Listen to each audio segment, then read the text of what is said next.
Hello, you ready? Gone. Hello, my name is Benjamin Chilcott. I am former CEO and founder of Concise, which became Iris Concise. And for our creds, the way that we used to talk about ourselves to people, we used to do something called a STEM diagram, which became known as the levers diagram. We wanted to move away from PowerPoint and we wanted to create something which felt more workshoppy with clients, so we could talk about what we did, but it felt like it was in the context of their businesses. And a couple of people recently have asked if I will refresh it and share it with them. So we were a consultancy that worked off two levers. One is around efficiencies, SCNCs, you might have to forgive my spelling, and the other lever is growth. On the efficiency side, we used to look at two key areas. Firstly, marketing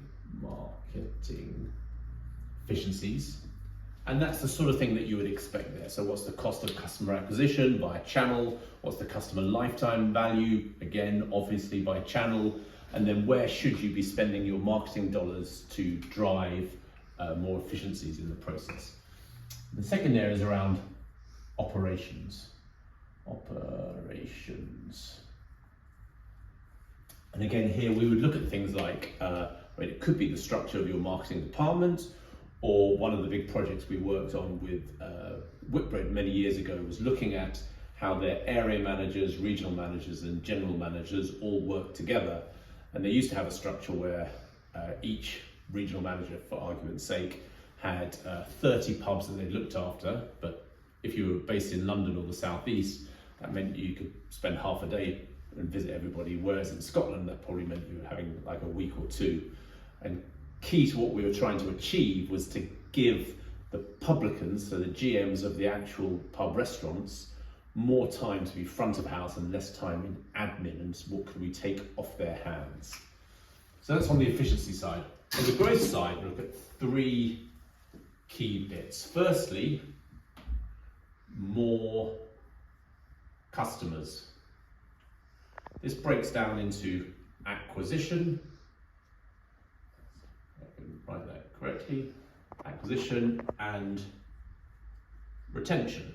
So more customers, acquisition and retention. So lots of things about, does your brand draw people in? Do you have a loyalty program? Do you have a CRM program? All of these things. What's your customer service like? If you think about certain brands, it's not because of technology that anything drives people coming to them.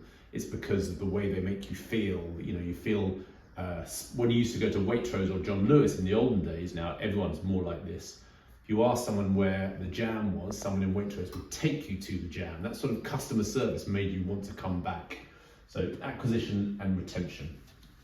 The next area that we looked at is increase in revenue per customer. Now, to some degree, that is a trade-off between average transaction value and frequency. Now, clearly, everyone would love average transaction value to go up and frequency to go up. But there tends to be a correlation between that going up and that going down. Now, depending on the type of product you have, if you have a fridge, we've had our fridge here for 13 years now. So frequency is low, so you want to be driving the average transaction value up.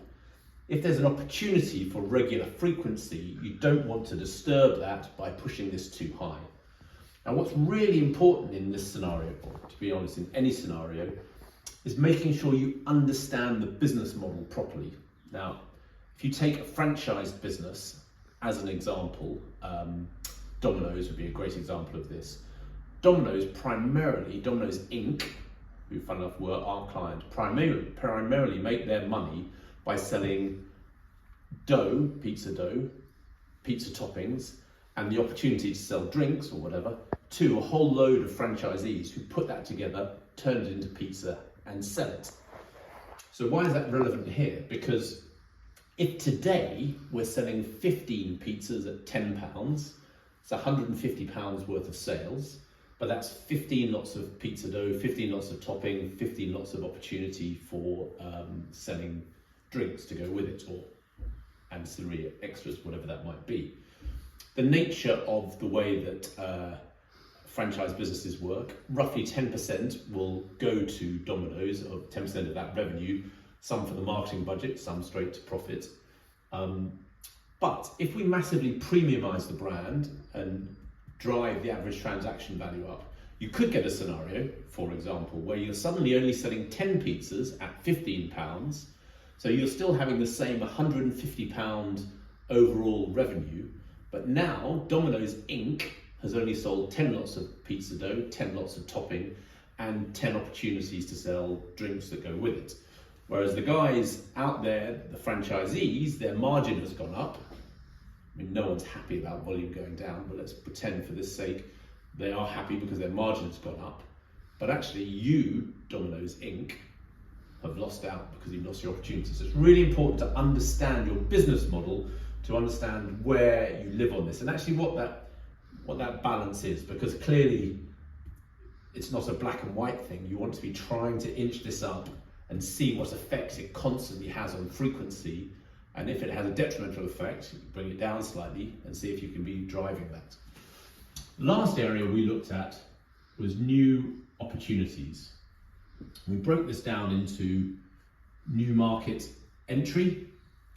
So we did the Costa Coffee global new market entry strategy.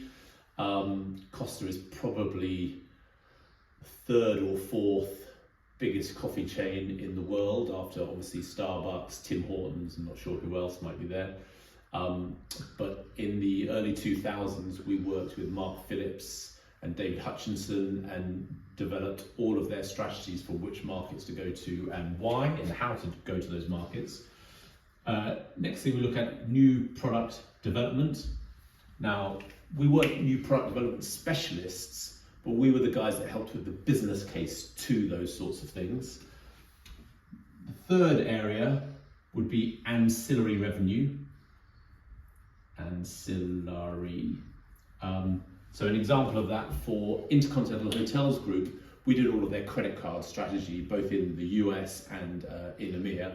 And so having a credit card partner that was Intercontinental Hotels branded, and not entirely just for loyalty members, but tied in with your loyalty program, and a way of getting additional points, but additional benefits as well.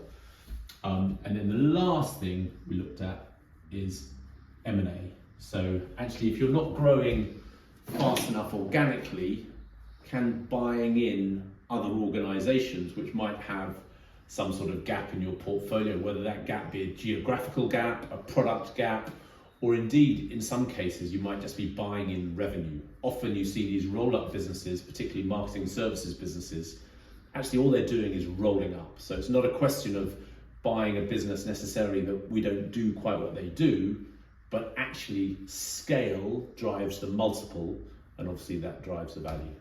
So that, in essence, is a quick look at what we called in Iris Concise the levers diagram.